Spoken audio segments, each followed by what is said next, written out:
মুই চেষ্টা করছো যেভাবেই হোক এলাকার জনগণের জন্য করার বিশ্বাস রাখবেন মোর উপর। এবং মুই যে কমিটমেন্টটা করছু সেগুলা কিন্তু মুই পুরাপুরি পালন করিম। ভিন্ন মতে সহমত। দর্শক, ভিন্ন মতে সহমত অনুষ্ঠানটি যে যেখান থেকেই দেখছেন সবাইকে শ্রদ্ধা সহ আমন্ত্রণ। আজকের পর্ব আমরা আলোচনা করব উত্তরবঙ্গের সর্ববৃহৎ জেলা দিনাজপুর, সেই দিনাজপুরের এক আসনের সার্বিক উন্নয়ন, সমস্যা এবং সমাধানের পথ নিয়ে। আমাদের সাথে আজকে সম্মানিত অতিথি হিসাবে উপস্থিত আছেন জনাব মঞ্জুরুল ইসলাম। প্রথমে যদি আপনার কাছ থেকে আমরা জানতে চাই যে আপনার অঞ্চলের ভৌগোলিক অবস্থান, সেই সাথে আপনার অঞ্চল, আপনার আসন আমাদের সাথে পরিচয় করে দিবেন। আপনাকে অনেক ধন্যবাদ। আমি সেই সাথে ধন্যবাদ জানাচ্ছি, সালাম জানাচ্ছি চ্যানেলের সমস্ত দর্শককে এবং বীরগঞ্জ কাহারোলের মানুষকে যারা আমাকে বিপুল ভোটে বিজয়ী করে সংসদে পাঠিয়েছেন। বীরগঞ্জ এবং কাহারোল এই দুটি উপজেলা নিয়েই দিনাজপুর এক আসন। 17টি ইউনিয়ন, 11টি ইউনিয়ন বীরগঞ্জ উপজেলায়, 6টি ইউনিয়ন কাহারোল উপজেলায় এবং 1টি পৌরসভা বীরগঞ্জ। এই নির্বাচনী এলাকার সাথে পার্শ্ববর্তী আমাদের স্থানীয় সরকার মন্ত্রী এবং বিএনপির মহাসচিব মির্জা ফখরুল ইসলাম আলমগীর স্যারের আসনটা আমার পাশে। এই আসনের পাশেই আমাদের হুইপ মহোদয় আখতারুজ্জামান মিয়ার আসন। এই আসনের পাশে আমাদের দিনাজপুর 2। এটি একটি কৃষি প্রধান এলাকা। বাংলাদেশের অন্যান্য উপজেলাগুলোর তুলনায় এটা একটু পিছিয়ে আছে, যেহেতু এখানে কোনো শিল্প কারখানা নেই, কৃষি প্রধান, কৃষির উপর নির্ভরশীল।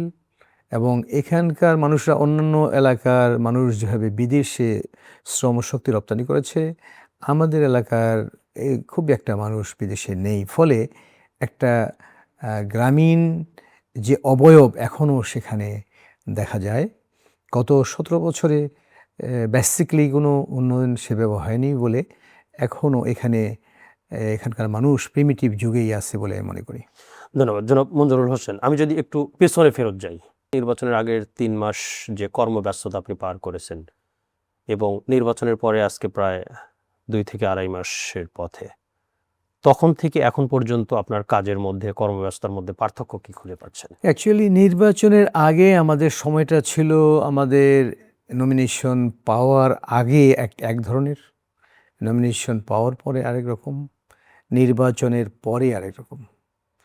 নমিনেশন পাওয়ার আগে আমাদের একটা সবসময় চিন্তা ছিল, শঙ্কা ছিল, আদৌ যেহেতু এখানে অনেকগুলো আমাদের প্রার্থী, আমি নমিনেশন পাবো কি না।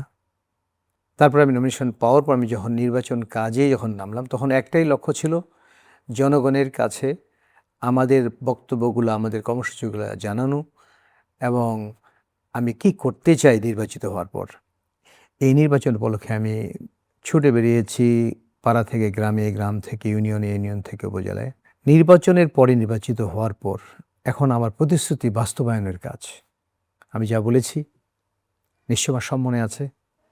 সে প্রত্যেকটি বিষয় নিয়ে আমি কাজ করছি এবং আমি এই বিষয়ে আমাদের যে সংশ্লিষ্ট মন্ত্রী মহোদয়ের সাথে আমরা যোগাযোগ রাখছি যে আমরা যা বলেছি মোটা দাগে যে বিষয়গুলো জনগণ যা জানতে চায়, যে আমি আসলে যা বলেছি আমার মনে আছে কিনা, আমি আদৌ শুধু নির্বাচন বৈতরণী পার হওয়ার জন্যই বলেছি নাকি আদৌ আমি সেটাকে সিরিয়াসলি বলেছিলাম। তো সেই বিষয়গুলো কিন্তু আমি খুবই ভালোভাবে মনে রেখেছি। আমি সেগুলো বাস্তবায়নের জন্য কাজ করছি। আমি যদি বলি যে মনে রেখেছেন, আমাদের সেটে যদি আজকে আপনার কাছ থেকে জানতে চাই কি কি কমিটমেন্ট আপনি দিয়েছিলেন নির্বাচনের আগে? আমি মূলত সমস্যা অনেক, বাট আমার মেইন যে বিষয়গুলো জনগণের কাছে আমার ছিল কমিটমেন্ট, সেটা হলো মাদকের বিরুদ্ধে অভিযান, মাদক মুক্ত বীরগঞ্জ কাহারোল আমি গড়ে তুলব। কারণ এই মুহূর্তে যদি আপনি আমাকে বলেন যে বাংলাদেশের সবচেয়ে বড় সমস্যা কি, অর্থনৈতিক সমস্যা অবশ্যই বড়, কিন্তু মাদক কিন্তু আমাদেরকে শেষ করে ফেলছে। এটি বিগত বছরগুলোতে বিভিন্নভাবে লেখা হয়েছে যে মাদক আসছে। একসময় ইন্ডিয়া থেকে প্রচুর ফেনিসিডিল আসতো, পরবর্তী পর্যায়ে এটা আমাদের পার্শ্ববর্তী দেশের যে সীমান্ত এলাকাগুলোতে ফেনিসিডিলের কারখানা গড়ে উঠেছিল সেগুলো আমরা জানি। পরবর্তী পর্যায়ে এই ফেনিসিডিল এখানেই তৈরি হওয়া শুরু হয়েছিল।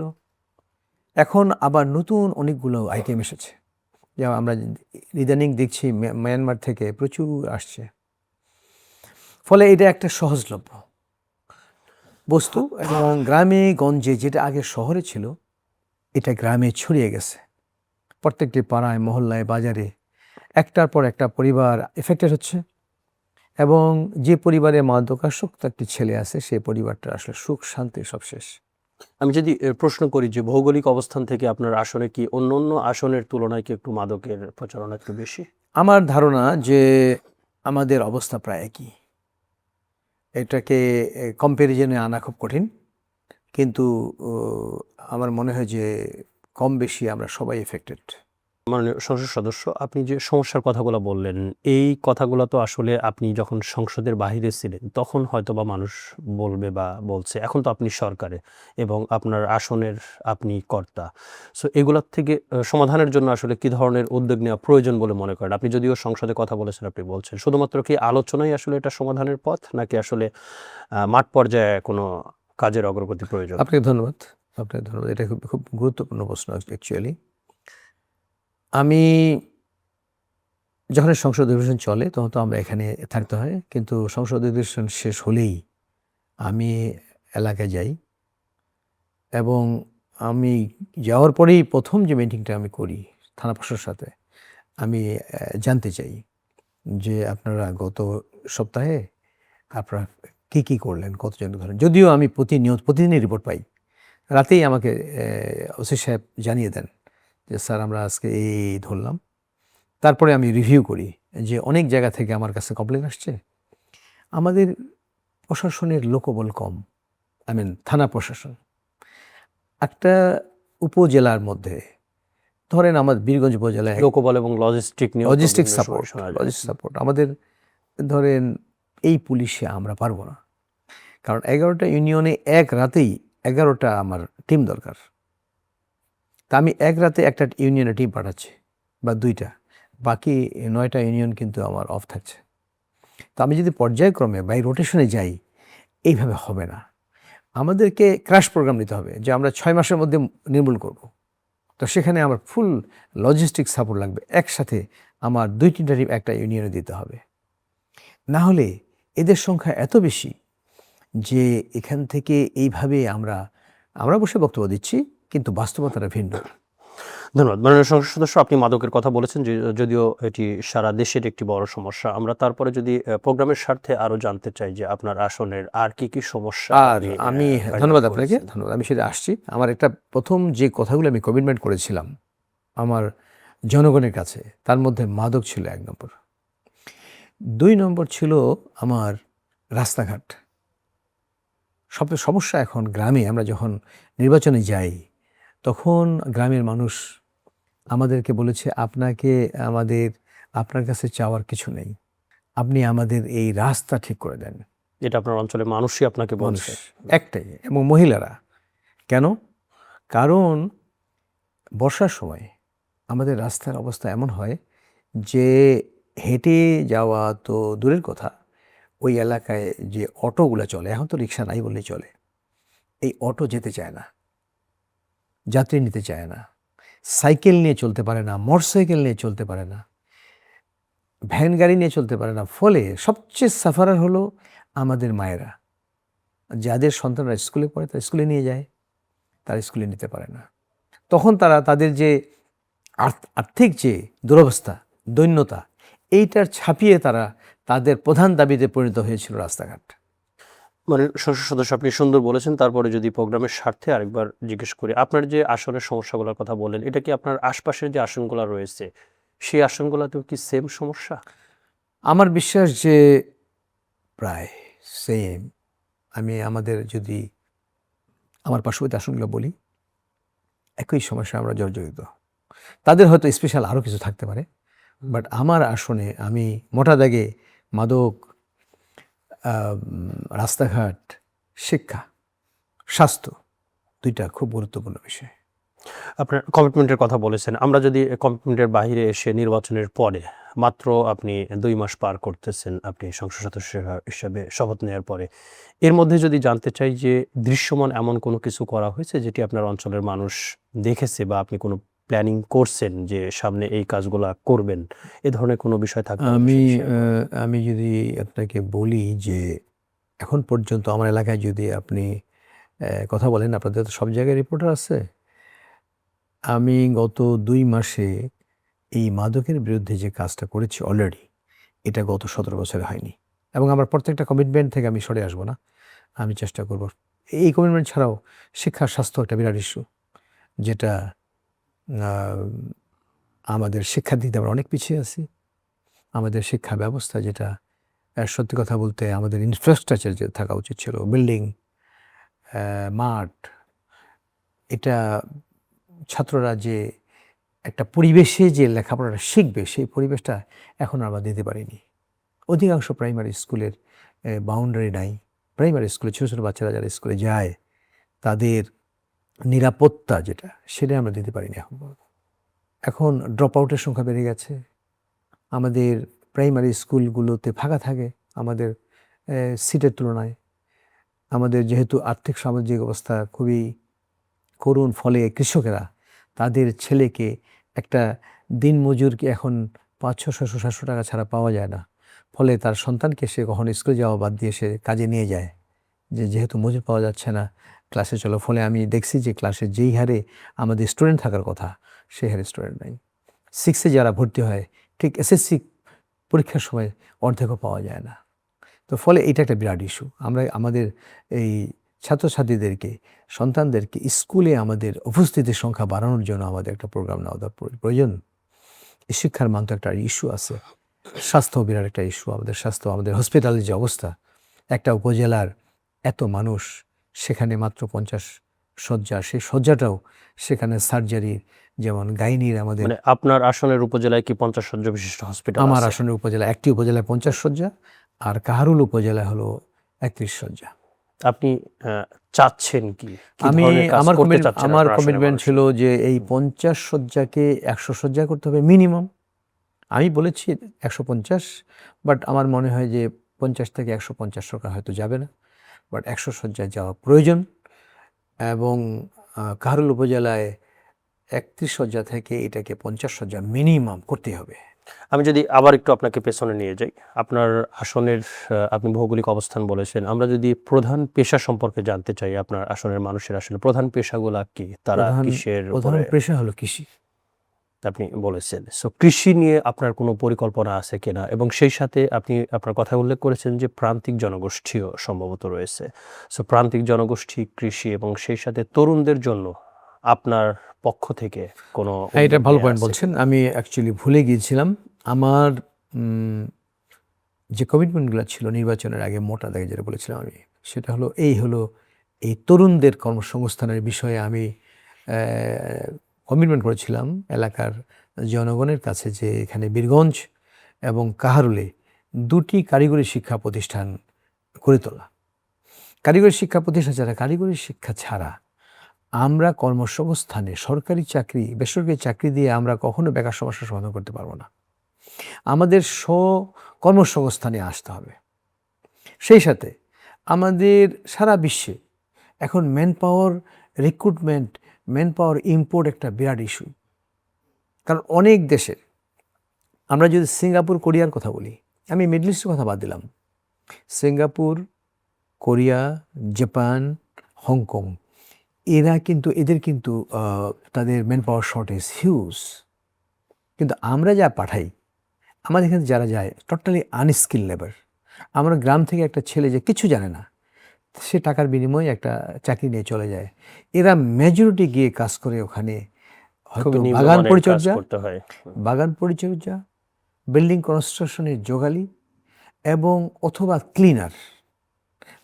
আপনি যদি মিডল ইস্টে তাকান, মেজরিটি ক্লিনার হল বাংলাদেশ সাপ্লাই করে। আপনি সিঙ্গাপুরে বলেন, ক্লিনাররা হলো বাংলাদেশি, আর সুপারভাইজার থেকে উপরে এরা হলো ইন্ডিয়ান, পাকিস্তান, ফিলিপিনো, অন্যান্য দেশের। কারণ আমরা তাদেরকে স্কিল বানাচ্ছি না। ফলে আমরা যদি স্কিল্ড, আমরা যদি দুইটা কারিগরি শিক্ষা প্রতিষ্ঠান করতে পারি এভাবে সব জায়গায়, তাহলে আমরা কিন্তু স্কিল্ড ওয়ার্কার পাঠাতে পারি। এবং একটা আনস্কিল্ড ওয়ার্কার যদি বেতন পায় $300, তাহলে একটা স্কিল্ড ওয়ার্কার পাবে $1200 থেকে $1500 মিনিমাম। আমি বুঝি না, সরকার অবশ্যই এখন করছে। আপনি নিজেই সরকার এখন। হ্যাঁ, আমি তো এখন এই মুহূর্তে আমরা একটা নতুন সরকার, তো আমি বিগত সরকারগুলোর কথা বলছি যে এই বিষয়টি নিশ্চয়ই আমাদের প্রধানমন্ত্রী অবশ্য এটা নোটিস করেছেন। আমার বিশ্বাস যে এটা চেঞ্জ হবে। আপনি বললেন আপনার সরকার প্রধান বলেছেন যে এটা চেঞ্জ হবে। চেঞ্জটা আসলে কোথা থেকে হবে? আপনার আসন থেকে, আপনার উপজেলা থেকে? সরকারের প্ল্যানিংটা কোনো পার্টিকুলার আসনকে নিয়ে নয়।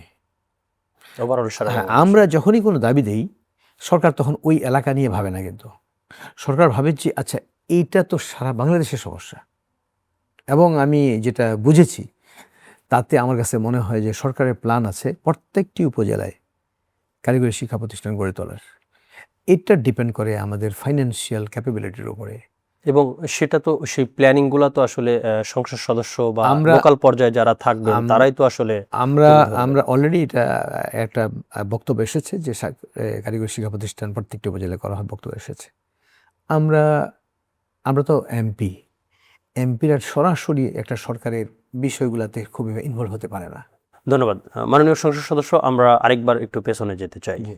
আপনি যে আসন থেকে নির্বাচিত হয়েছেন, আমরা যদি জানতে চাই, আমাদের প্রোগ্রামের নাম হলো ভিন্ন মতে সহমত। সো আপনার আসনের প্রধান প্রতিদ্বন্দ্বী কে ছিলেন এবং যিনি প্রতিদ্বন্দ্বী ছিলেন তার সম্পর্কে 2 থেকে 3টি যদি ইতিবাচক গুণ আপনি বলেন যেটি আপনি স্বীকার করেন, আমাদের সাথে শেয়ার করবেন।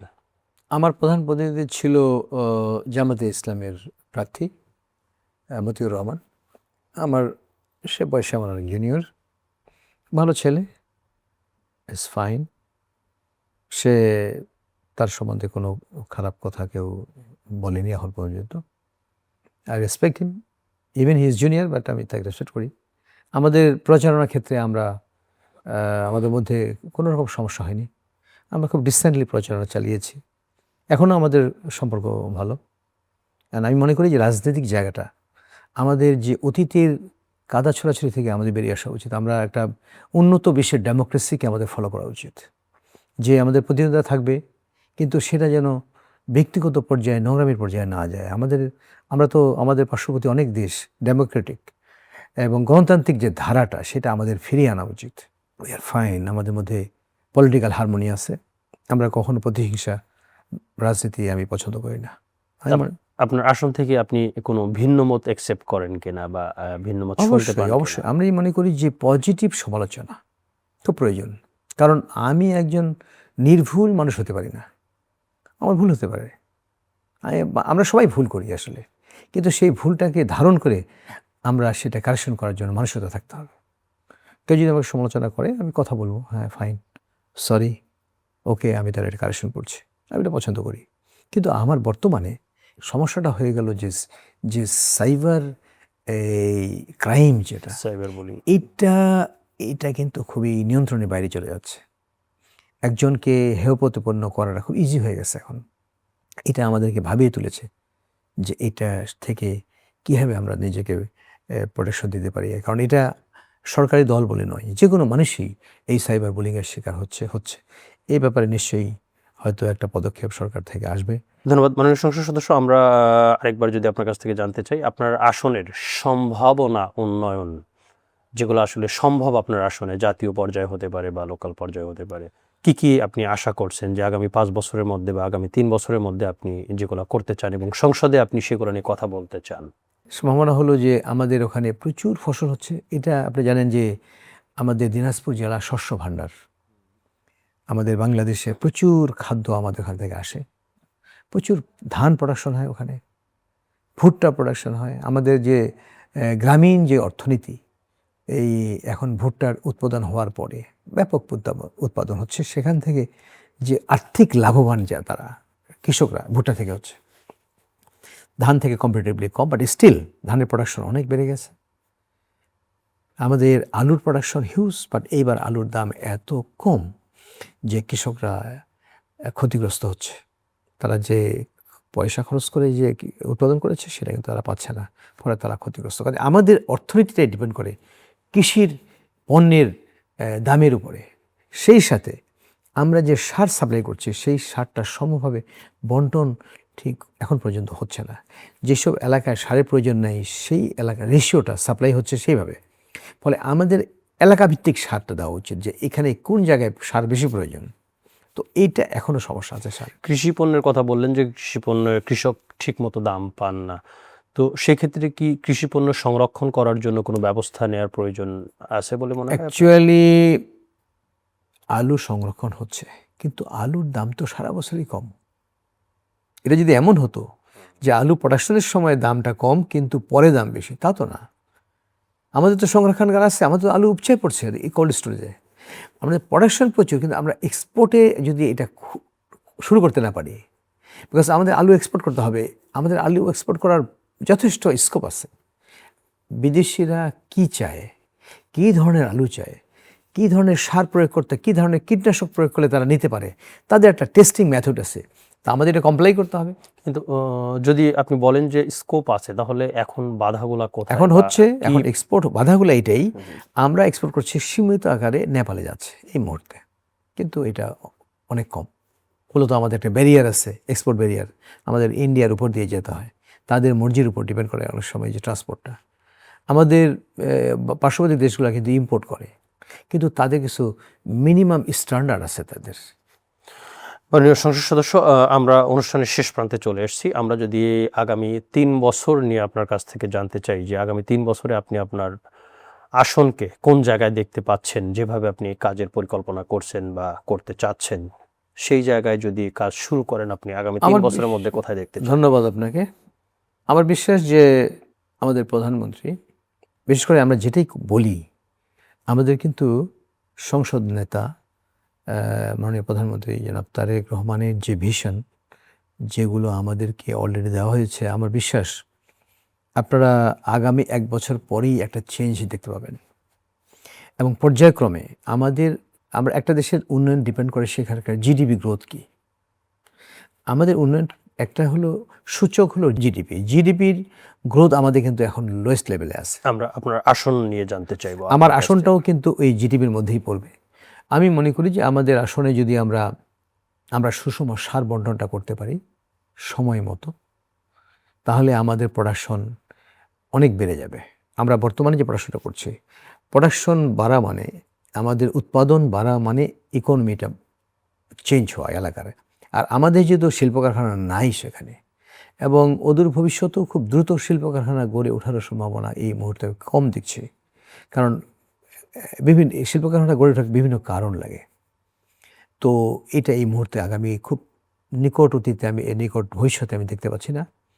এটা কি আপনি ভৌগোলিক অবস্থান থেকে অবস্থান বলছেন? এটা আমাদের ইন্ডাস্ট্রি গড়ে তোলার জন্য। অ্যাকচুয়ালি আপনি দেখবেন যে দিনাজপুর, রংপুর এইসব এলাকায় ইন্ডাস্ট্রি তো নাই। আমাদের টেক্সটাইল মিল ছিল দিনাজপুর, একটা বন্ধ হয়ে গেছে। আমাদের সুগার মিল ছিল পার্শ্ববর্তী ঠাকুরগাঁ, শতাবগঞ্জ, পঞ্চগড়, সেগুলো চলছে না। কারণ এগুলো তো ছিল কৃষিভিত্তিক আপনার ইন্ডাস্ট্রি। কিন্তু কুষার এখন তো ইক্ষু উৎপাদন হয় না, বিকজ ইক্ষু উৎপাদন করে তো লাভ হয় না। এখন একটা জমিতে 3 বার ফসল হয়, তো ইক্ষু তো হয় সারা বছরে একবার। ফলে যে তিনটা ফসলে যে পয়সাটা আসে, সে পয়সা তো ইক্ষু দিতে পারবে না। ফলে ওই ইন্ডাস্ট্রি এখন আর চলবে না বাংলাদেশে। আপনি আপনার আসনকে যদি সাধারণ মানুষ, আপনার দেশ এবং দেশের বাইরের যে মানুষগুলো রয়েছে, বাঙালি বা ফরেনিয়ার, তাদেরকে আপনি এক লাইনে আপনার আসনকে কি বলে পরিচয় করে দিতে পারবেন? আমি বীরগঞ্জ কাহারোল আসনটাকে আমি এক নামে সেইভাবে পরিচয় করার মতো কোনো সাবজেক্ট আমার কাছে নাই। আমি শুধু একটা শান্তির এলাকা পরিণত করতে চাই। এটা আমি মনে করি যে শুধুমাত্র উৎপাদন এবং অর্থনৈতিক স্বাবলম্বী বা অর্থনৈতিক উন্নয়ন আপনাকে কিন্তু একটা এলাকাকে ভালো এলাকায় পরিণত করবে না। সুশাসন একটা বিরাট ইস্যু। এখানে দুর্নীতিমুক্ত বীরগঞ্জ কাহারোল। যেমন আপনি যতই এখানে আপনি উন্নয়ন করেন, কিন্তু সেখানে যদি ব্যাপক আকারে দুর্নীতি থাকে, তাহলে কিন্তু এটাকে একটা ভালো সুশাসনের ভালো একটা উন্নত এলাকা আপনি বলতে পারবেন না। এই জন্য আমি প্রথম আমার যে কার্যক্রমটা হয়েছে সেটা হলো যে আমি দুর্নীতিমুক্ত বীরগঞ্জ কাহারোল গড়ে তুলতে চাই। এই জন্য গত 17 বছর যে দুর্নীতিটা আমরা দেখছি যে আমার এলাকায়, অন্যান্য এলাকা অবশ্যই আছে, আমি আমার এলাকাটা কনসেন্ট্রেট করতে চাই। সেটা হলো প্রত্যেকটি সেক্টরে অনিয়ম। রাস্তাঘাট হয়েছে 6 মাসের মধ্যে রাস্তা নষ্ট হয়ে গেছে, ব্রিজ হয়েছে, ব্রিজ ভেঙে গেছে। এই জায়গাগুলো আমি ঠিক করতে চাই। ফলে মানুষ একটি জিনিস বলবে আমার বিশ্বাস, যে আমরা দুর্নীতিমুক্ত একটা প্রশাসন পেয়েছি, দুর্নীতিমুক্ত আমরা একজন এমপি পেয়েছি। আমি চাই যে মানুষ জানুক যে জনগণের টাকা, সরকারের টাকা, এইটা কেউ ব্যক্তিগতভাবে পকেটস্থ করতে যেন না পারে, সেটা যে জনগণের জন্য যেন ব্যয় হয়, যেটাই আসুক। মানুষ এইটাই দেখতে চায়। আমার বিশ্বাস যে এই বিষয়টাই সামনের দিনে মানুষ বলবে। সেক্ষেত্রে আপনার প্রশাসন এবং সাধারণ মানুষ, আপনার অঞ্চলের মানুষের জন্য একটা সমন্বয়ের প্রয়োজন আছে বলে মনে করেন আপনি? আমার প্রশাসন অলরেডি ভেরি মাচ অ্যাক্টিভ নাও। তারা দেয়ার ওয়ার্কিং উইথ পিপল, তারা জনগণের সাথে কাজ করছে। আমার হাসপাতালে আমি এই গত সপ্তাহে মিটিং করেছি। টোটাল হাসপাতাল সিইও এবং অন্যান্য ডাক্তারদের সাথে কথা বলে অনেক বিষয়ে আলোচনা করেছি। আমি বিশ্বাস করি যদি আমি সৎ থাকি, আমি সততার সাথে যদি আমি প্রশাসনকে সাজাতে পারি, মানুষ অবশ্যই সেটা নোটিশে আসবে এবং এই ব্যাপারে মানুষ কথা বলবে। এটা আবার সাংবাদিক আপনার খোঁজলে জানতে পারবেন ইনশাল্লাহ। আপনার পক্ষ থেকে কোনো বার্তা আছে যে প্রশাসনকে সহযোগিতা করার জন্য? আমি সাধারণ অঞ্চলের আমার মানুষ- এলাকার জনগণকে বলবো যে আপনারা প্রশাসনের ক্ষেত্রে যদি কোনো রকম আপনাদের অভিযোগ থাকে আমাকে অবশ্যই জানাবেন। আমি বিশেষ করে আমাদের যে বিষয়গুলো যেমন আমাদের দুইটা গুরুত্বপূর্ণ প্রশাসন, একটা হলো এসি ল্যান্ড, ভূমি প্রশাসনটা। আমাদের মেজরিটি প্রবলেম হচ্ছে ভূমি ক্ষেত্রে, ডিসপিউটেড ল্যান্ড হিউজ, এবং অধিকাংশ মানুষ আমার কাছে যে কমপ্লেনগুলো আসে মেজরিটি হলো জমি সংক্রান্ত। এবং এইটা আমি প্রশাসনকে বলেছি যে এদেরকে জেলায় মামলায় পাঠিয়ে না দিয়ে লোকালি সমাধান করেন। কারণ গরিব মানুষ যাদের 10 শতক জমি আছে, সে মামলা করে এই জমি পাওয়া তার পক্ষে সম্ভব নয়। কাজে সে যদি প্রকৃতির মালিক হয় তাহলে প্রশাসনের দায়িত্ব হলো তাকে বুঝিয়ে দেওয়া, কিন্তু আমাদের এটা হয়নি। আমি এটা নতুন সিস্টেম চালু করেছি। আমি বলেছি প্রশাসনকে যে ছোটোখাটো বিষয়গুলো আপনারা তাদেরকে জেলায় গিয়ে মামলা করার কোনো উপদেশ দেবেন না। Solve it by yourself, find the way. আপনি দেখেন কে মালিক। মানে সংসদ সদস্য, আমরা অনুষ্ঠানে একেবারেই শেষ প্রান্তে, আপনাকে যদি বলা হয় যে সংসদে আপনাকে শুধুমাত্র 2টি জিনিস চাইতে বলা হলো আপনার আসনের মানুষকে নিয়ে, আপনি কোন 2টি জিনিস বেছে নেবেন? আমাকে যদি 2টি জিনিস বলে তাহলে আমি বেছে নিব, একটা হলো আমার স্বাস্থ্য এবং শিক্ষা। এই 2টি বিষয় হলো আমার সবচেয়ে প্রায়োরিটি আমার এলাকায়। এই 2টি জিনিস আমি যদি দিতে পারি চাহিদা অনুযায়ী, তাহলে আমার মনে হয় যে আমার সার্থক হবে আমার এই এমপি পদে থাকাটা। ধন্যবাদ। আপনি আপনার অঞ্চলের মানুষের উদ্দেশ্যে এবং আপনি প্রশাসন থেকে শুরু করে সবার উদ্দেশ্যে আপনার আঞ্চলিক ভাষায়, অর্থাৎ দিনাজপুর 1 আসনের মানুষ যেভাবে কথা বলে একেবারে শিকড়ের সেই ভাষায় আপনি এই ক্যামেরায় আপনি একটু কিছু বলে দিতে পারেন। বীরগঞ্জ এবং কাহারুলের ভাইয়েরা, তোমরা আপনারা বিশ্বাস করবেন যে মুই চেষ্টা করছো যেভাবেই হোক এলাকার জনগণের জন্য করার। বিশ্বাস রাখবেন মোর উপর, এবং মুই যে কমিটমেন্টটা করছি সেগুলা কিন্তু মুই পুরাপুরি পালন করিম। সহযোগিতা করো, সবাই মোক সহযোগিতা করো। ইনশাল্লাহ আমরা সবাই বীরগঞ্জ কাহারুলকে গড়ে তুলব ইনশাল্লাহ।